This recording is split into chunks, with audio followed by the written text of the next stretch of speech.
stole, right? As many of you know, many of us in this parish are participating in a program called Sacred Ground, which seeks a broader and deeper understanding of these United States of ours, of our history, and of the myriad of people who make up this country of ours. Last week, the video that we watched and the readings focused on the story of the beginnings of Black slavery in America. This week, the video and the readings focus on the Latino and Latina and Hispanic and more names than you can guess, contribution and presence in these United States of ours. This stole was from Honduras, and when I was rector, a horrible Hurricane Mitch, went through and devastated Honduras, and Episcopal Relief and Development, which is sort of like the Episcopal Church's United Way, underwent a great project to rebuild an entire community. House, school, doctor's offices, homes, places for people to work. And the parish that I serve had a number of college-age students. And so 2 of the adults and about 7 college students all went down and spent a week volunteering there. And when they came back, they brought me this. And so I'm wearing it today in honor of our Hispanic heritage, and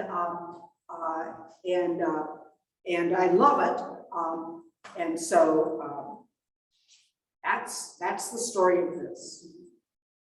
This weekend, I attended a 2-day seminar via Zoom that was fascinating. It was focused on a book by the theologian James Cone called The Cross and the Lynching Tree. As I listened to profound speakers and poured into that book so deeply, how Cone ties the story of America and America's treatment, in his case specifically of Blacks, with the cross, I couldn't help but think about the divide in this nation. And as I thought of the fact that this week's Sacred Ground program is looking at the contributions of Hispanic, Latino, Latinx people, it is so important that we learn our history, both the good and the bad parts of our history. I don't remember because I didn't look it up, but there's a very famous quotation that I've always loved, which says, if you do not know your history, you are condemned to repeat it. And this nation has been repeating a dark history over and over and over again. We do not need to continue to repeat it, but we will continue to repeat it so long as we fail to learn our history, both that which brings us pride and makes us love this country deeply, and perhaps that which brings us shame and pain and calls us to repentance and to commit ourselves to a new life. Our first reading, the story of Ruth, fits in, I think, so well in this time when so many people seem to be divided in this country and to fear everyone and everything that is different in the least little way from them.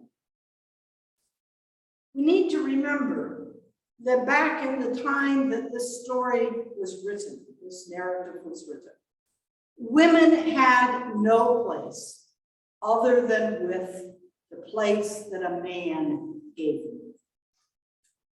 Naomi has a husband. Naomi has 2 sons. She is set for life, for her husband will care for her until his death, and her sons will care for her until her death. That's the way the society was set up. Sadly, Naomi's sons died before her, leaving 2 widows and a mother. Destitute, without any means of support, without any hope of a place in that society. And so Naomi seeks to return to her homeland, where perhaps there are some distant male relatives that might take her in. But in doing so, as she returns, her daughter-in-laws are leaving their homeland, leaving all that they know, all that they might have. And she turns to them and she tells them to go back to their own land, to be with their own people.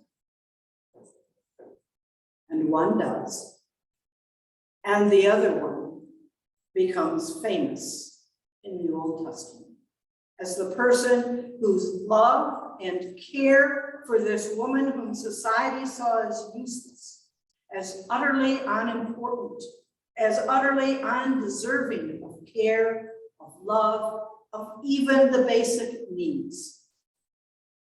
Ruth says she will travel with this woman out of love, that she will walk with this woman even into a strange country that she does not know and does not know how she will survive. Love puts us outside of our comfort zone. Love puts us in other people's shoes. Love lets us see the other as our neighbor, no matter how different they may appear from us. I would encourage you to read the rest of the story of Ruth, because it does contain a happy ending. But Ruth, when she arrives in that strange country without any means of support, fortunately in that country they had the tradition of leaving some of the grain along the edge of the field for the poor and the destitute to pick, so that they might not starve to death. And so Ruth will be found picking those leavings in order to provide bread for herself and her mother-in-law. In this country of ours, we so often seek to make sure there's no leavings left behind for those who may be in need, for those who may not have. We have this idea, and it's so strange. Just this week I was reading that while shelves in stores are bare, farmers are digging up crops and destroying them. That makes no sense in supposedly the greatest country in the world. It has been proven over and over and over and over again that there is enough food in the world for every person to have enough to eat. And yet in this nation of ours, a tremendous number of our children are dependent on school lunches and school breakfasts. A tremendous number of people are one paycheck away from bare cupboards. It should not be so. There is enough for everyone. The problem is not in what God has provided for us. The problem is in how we are distributing our wealth, our products, how we have set up a society to provide for everyone. Jesus is asked, what are the 2 great commandments? And he does not make up a single thing new. What Jesus repeats is the summary of the law found in Deuteronomy in the Old Testament. It's been there all along for the people to understand and to know. Love the Lord your God with all your heart, with all your mind, with all your soul, with all your strength, your energy. Putting God first will put everything else right. And then the second commandment is to love your neighbor as yourself. And your neighbor is everyone else. It's not just the person who lives in the house identical to you next door, who has a job and an economic level exactly like yours. Your neighbor is everyone else. Your neighbor is all whom you encounter. And we know that Jesus calls us over and over and over to see in every other human being the presence of Jesus himself. And that when we see that, when we begin to learn to see that and honor God with all of our heart, with all of our mind, with all of our soul, and with all of our strength, we will naturally reach out in inclusive ways to help and support, not to the deprivation of someone else, but because there is an abundance in God's world. We just need to find the just means to distribute that abundance. Next week, we will be participating in Impact Weekend in this community. There are several things. If you go to the Impact Weekend website, you can sign up for, all the way from raking leaves to cleaning out horse troughs, to making plarn balls, which is, the people that are here, I'm getting grins. I, being the newbie, didn't know anything about plarn, had never heard of it. Then I was at a meeting and they said, well, we need a place to host a plarn workshop. I go, oh, hosting, just be in the building? That's easy. We can do that. Only to find out that all of you have intimate experience with plarn. So hopefully we will be doing plarn after this service next weekend. Next Sunday is actually All Saints Sunday. Oh, happy Halloween to everyone who celebrates Halloween. And all of you who avoid Halloween, I'm sorry. It's just a good time. But you know that Halloween is the eve of All Saints Day. And tomorrow is All Saints Day, when we remember not just those saints with capital letter S's, but all of those saints who have gone before us. All of those saints that over the years have filled these pews. All of the saints that have been part of our family, that have been our neighbors, that have raised us, that have helped us, but have gone on to the future glory in God's kingdom in heaven. Next Sunday, we will celebrate All Saints Sunday. It's normally celebrated after the Sunday after, which is why we're not doing it on Halloween. I encourage you to be there this year, this week, next week. And if you can, stay for they provide food, so you get a free lunch out of this plarn workshop. And you get to tie pieces of plastic together to make balls of yarn, which are then woven into this plastic bag, which is unbelievable, which then is used. There's a group called DRAW in this area that is very into disaster relief. And they, after a flood or a hurricane or something, they send cleaning goods to people to help clean up after. And the plarn bags are what they put the cleaning goods in, because they found that the bags are much stronger than just plastic bags or paper bags. That by weaving,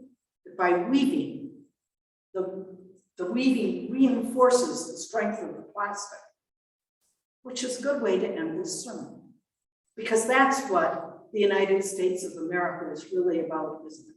By weaving all the different strains of all the different people that have come to this country, we will make something stronger and sturdier and more usable and a greater gift to this world than when we stay separate. How is it spelled? Plarn? P-L-A-R-N, thank you, and it means plastic yarn. And actually, Judy, if you go into my office, I even have one of those bags. Yes. I had a sister who worked for years making sleeping bags for the homeless, and they made a kind of a support for the sleeping bags. Out of the plastic bags. And we know, again, another example, isn't it, in this world, we know that we have a tremendous amount of plastic. I mean, I drowned in plastic bags, and yet it can be used to help people. Yes, there is a Plarn bag, even. And it will hold as much supplies as you can put in there. But it is in the weaving together, and you are right, by weaving that, I think it's the same idea for the sort of mattress like, because it will roll up so that homeless people can carry it easily, it's lightweight. But by being woven, it is strong and it provides a barrier between the ground or the cement and the person. And so, again, you know, I encourage you to come and It sounds like we'll have a party good time. a Plarning good time. Thank you, patrons. What a way to end this sermon. That is going way off. Boy, wasn't it? Let us stand and reaffirm our faith in the words of the Nicene Creed, found on page 359.